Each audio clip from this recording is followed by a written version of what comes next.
ಓಂ ದೋಂ ದುರ್ಗಾಯೈ ನಮಃ. ಶ್ರೀ ವಾಸ್ತು ಚಾನಲ್ಗೆ ಬಂದಿರುವ ಎಲ್ಲರಿಗೂ ನಮಸ್ಕಾರ. ನಾನು ನ್ಯೂಮರಾಲಜಿಸ್ಟ್, ಜೆಮಾಲಜಿಸ್ಟ್, ಅಸ್ಟ್ರೋ ವಾಸ್ತು ಕನ್ಸಲ್ಟೆಂಟ್ ಉಷಾ ರಾಣಿ. ಈಗ ನಾವು ಶ್ರೀ ವಾಸ್ತು ಚಾನಲಲ್ಲಿ ಏನು ನೋಡ್ತೀವಿ ಅಂದರೆ, ನಮ್ಮ ಭವಿಷ್ಯವನ್ನು ನಿರ್ಧರಿಸುವುದು ವಾಸ್ತುನ ಜಾತಕನ. ಅಂದರೆ ಕೆಲವ್ರಿಗೆ ಹಲವಾರು ಗೊಂದಲ ಇರುತ್ತೆ, ವಾಸ್ತು ಅಂದರೆ ಏನು ಅಂತ. ಕೆಲವ್ರಿಗೆ ಜಾತಕ ನೋಡಿಸ್ಬೇಕಾ, ಜಾತಕ ಬರೆಸ್ಬೇಕಾ ಅನ್ನೋದ್ರಲ್ಲೂ ಕೆಲವೊಂದು ಗೊಂದಲ ಇರುತ್ತೆ. ಸೊ ಆ ಹಿರಿಯರ ಕಾಲದಿಂದನೇ, ಋಷಿಮುನಿಗಳ ಕಾಲದಿಂದನೇ ಹುಟ್ಟಿದ ತಕ್ಷಣ ಅವ್ರಿಗೆ ಆ ಟೈಮು ಅದೆಲ್ಲ ನೋಡಿ ಜಾತಕ ಬರೆಯುವ ಪದ್ಧತಿ ಹಿರಿಯರಿಂದನೂ ಬರ್ತಾ ಇದೆ. ಸೊ ಈಗ ವಾಸ್ತು ಅಂದರೆ ಏನು? ವಾಸ್ತುವ ನಮ್ಮ ಭವಿಷ್ಯವನ್ನು ನಿರ್ಧಾರ ಮಾಡೋದಾ ಅಥವಾ ಜಾತಕನ ನಮ್ಮ ಭವಿಷ್ಯವನ್ನು ನಿರ್ಧಾರ ಮಾಡೋದು ಅಂತ ನೋಡೋಣ. ಈಗ ಜಾತಕ ಅಂದ್ರೇ ನವಗ್ರಹಗಳು. ನಾವು ಹುಟ್ಟುವಾಗ ಆಕಾಶದಲ್ಲಿ ಯಾವ್ಯಾವ ಗ್ರಹಗಳು ಹೇಗಿರುತ್ತೋ ಅದೇ ಥರನೇ ನಿಮ್ಮ ಜಾತಕದಲ್ಲೂ ಕೂಡ, ಹಾರ್ಸ್ಕೋಪಲ್ಲೂ ಕೂಡ ಅದೇ ಥರ ಅವ್ರವ್ರು ಮಾಡಿದ ಪಾಪಕರ್ಮಗಳಿಗೆ ತಕ್ಕಂತೆ ಜಾತಕದಲ್ಲಿ ಆ ಗ್ರಹಗಳಿರುತ್ತೆ. ಆ ಗ್ರಹಗಳು ಹೇಗಿರುತ್ತೋ ಅದೇ ಥರ ಆ ವ್ಯಕ್ತಿಯು ಕೂಡ, ಆ ಮನುಷ್ಯನು ಹಾಗೆ ಇರ್ತಾರೆ ಅನ್ನೋದು ಹಿರಿಯರ ಒಂದು ಇದು. ಸರಿ, ಇಲ್ಲಿ ಅಂದರೆ ನವಗ್ರಹಗಳೇ ಜಾತಕ, 9 ಗ್ರಹಗಳಿರೋದೇ ಜಾತಕ. ಸೊ ಈಗ ವಾಸ್ತು ಅಂದರೆ ಏನು ಅಂತ ಹೇಳಿದರೆ, ಒಮ್ಮೆ ರಾಕ್ಷಸರೆಲ್ಲ ದೇವಾನುದೇವತೆಗಳನ್ನೆಲ್ಲ ಅವರು ಆ ರಾಕ್ಷಸ ಶಿವನಿಂದ ವರ ಪಡೆದಿದ್ದಂತೆ, ದೇವಾನುದೇವತೆಗಳನ್ನೆಲ್ಲ ಸಂಹಾರ ಮಾಡ್ತಾ ಇದ್ದಂತೆ. ದೇವರ ಕೈಯಲ್ಲಿ ಆಗಲೇ ಇಲ್ವಂತ ಅವರೆಲ್ಲ ಶಿವನ ಹತ್ರ ಹೋಗಿ, ಶಿವ ನೀನು ವರ ಕೊಟ್ಬಿಟ್ಟೆ, ಈಗ ಹಿಂಗೆಲ್ಲ ಮಾಡ್ತಿದ್ದಾನೆ, ನಮ್ಮ ಕೈಯಲ್ಲಿ ಆಗ್ತಾ ಇಲ್ಲ, ಏನು ಮಾಡಲಿ ಶಿವ ಅಂತ ಶಿವನ ಹತ್ರ ಹೋದನಂತೆ. ಆಗ ಶಿವನಿಂದ ಒಂದು ರೂಪ ಹೊರಗೆ ಬಂತಂತೆ, ಅದೇ ವಾಸ್ತು ಪುರುಷ ಅಂತೆ. ಆಗ ಆ ವಾಸ್ತು ಪುರುಷ ಆ ರಾಕ್ಷಸರನ್ನೆಲ್ಲ ಸಂಹಾರ ಮಾಡಿ ಹಾಕ್ಬಿಟ್ನಂತೆ. ಅದನ್ನು ಮುಗಿಸ್ಬಿಟ್ಟು ಬಂದು ಶಿವನ ಹತ್ರ ಬಂದು, ಶಿವ ನಾನು ಇದನ್ನೆಲ್ಲ ಮುಗಿಸ್ಬಿಟ್ಟೆ, ಈಗ ನಾನು ಏನು ಮಾಡಲಿ ಅಂತ ಶಿವನ ಹತ್ರ ಕೇಳಿದ್ರಂತೆ. ಆಗ ಶಿವ ಇದ್ಕೊಂಡು ಆ ಹೆಣಗಳನ್ನೆಲ್ಲ ಹೊರಗಾಕಿ ಭೂಮಿಯನ್ನು ಕ್ಲೀನ್ ಮಾಡು ಅಂತ ವಾಸ್ತುಪುರುಷನಿಗೆ ಆಜ್ಞೆ ಕೊಟ್ರಂತೆ.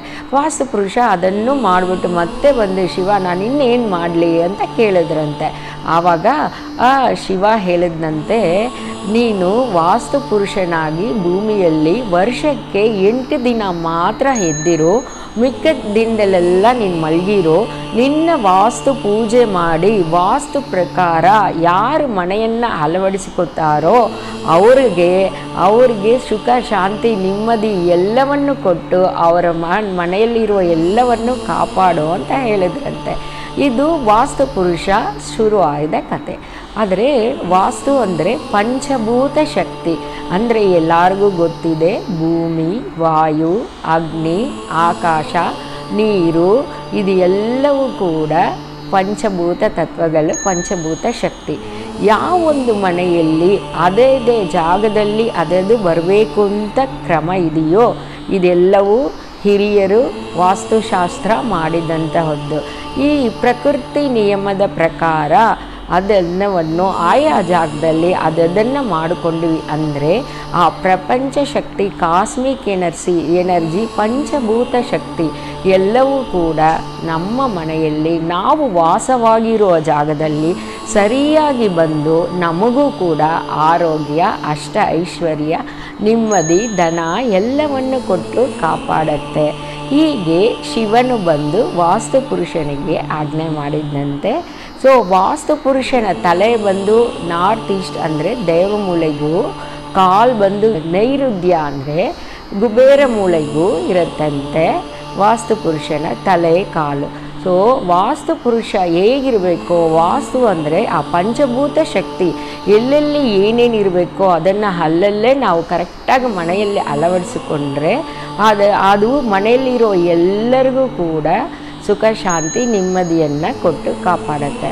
ಸರಿ, ಈಗ ವಾಸ್ತು ಪ್ರಾಬ್ಲಮ್ ಆಗಿದ್ದರೆ, ಏನಾದರೂ ಒಂದು ಮನೆಯಲ್ಲಿ ಸರಿಯಾಗಿ ಇದಾಗಿಲ್ಲ, ಪಂಚಭೂತ ಶಕ್ತಿ ಸರಿಯಾಗಿ ಬಂದಿಲ್ಲ, ಹಾಗಂದರೆ ಆ ಮನೆಯಲ್ಲಿರುವ ಎಲ್ಲರಿಗೂ ಸಮಸ್ಯೆ ಆಗತ್ತೆ.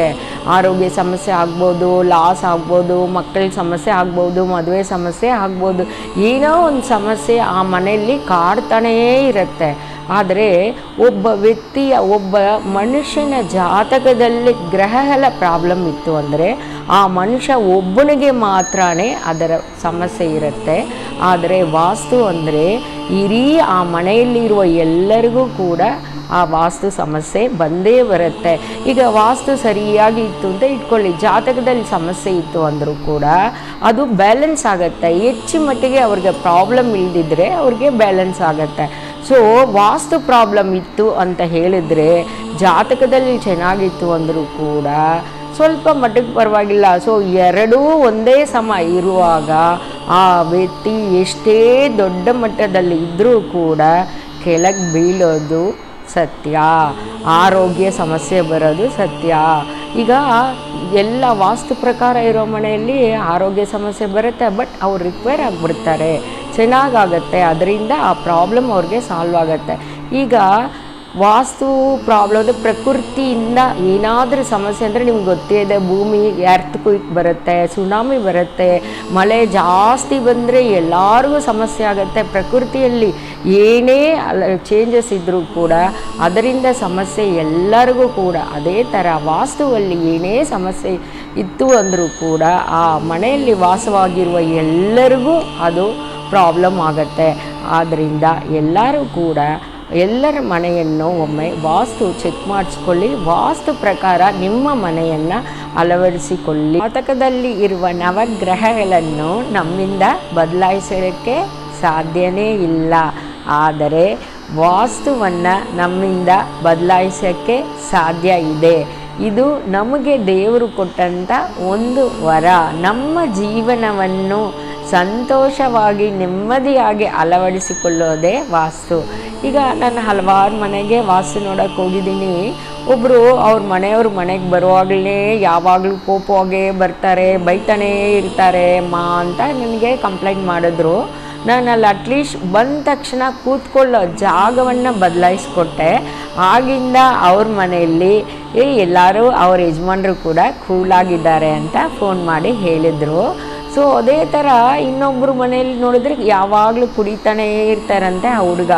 ಅವ್ರು ಮಲ್ಗೋ ಫೇಸಿಂಗ್ ಚೇಂಜ್ ಮಾಡಿಕೊಟ್ಟಿದ್ದಕ್ಕೆ ಅವ್ರು ಕುಡಿಯೋದನ್ನೇ ಬಿಟ್ಬಿಟ್ಟಿದ್ದಾರಂತೆ. ಇದೇ ಥರ ಹಲವಾರು ಮಿರಾಕಲ್ಸ್ ನಾನು ಹೋಗೋ ಮನೆಯಲ್ಲೆಲ್ಲ ನಡೀತಾ ಇದೆ. ಸೊ ವಾಸ್ತುವಲ್ಲಿ ಇಷ್ಟೊಂದು ಇದೆಯಾ ಅಂತ, ಇಷ್ಟೊಂದು ಈಸಿಯಾಗಿ ಇಷ್ಟೊಂದು ಇದೆಯಾ ಅಂತ ನನಗೆ ಆಶ್ಚರ್ಯ ಆಗತ್ತೆ. ನಿಜವಾಗ್ಲೂ ತುಂಬ ಮಿರಾಕಲ್ ನಡೀತಾ ಇದೆ ವಾಸ್ತುವನ್ನು. ಅದರಿಂದ ಎಲ್ಲರೂ ಕೂಡ ನಿಮ್ಮ ಮನೆಯನ್ನು ಸರಿಯಾದ ವಾಸ್ತು ಪಂಡಿತರಿಂದ ನಿಮ್ಮ ಮನೆಯನ್ನು ವಾಸ್ತು ಪ್ರಕಾರ ಅಳವಡಿಸಿಕೊಳ್ಳಿ, ಚೆಕ್ ಮಾಡಿಕೊಳ್ಳಿ. ಶ್ರೀವಾಸ್ತು ಚಾನಲ್ ಸಬ್ಸ್ಕ್ರೈಬ್ ಮಾಡಿದ ಎಲ್ಲರಿಗೂ, ಎಲ್ಲರ ಮನೆಯಲ್ಲೂ ಸುಖ, ಶಾಂತಿ, ನೆಮ್ಮದಿ ತುಂಬಿ ತುಳುಕಾಡಲಿ.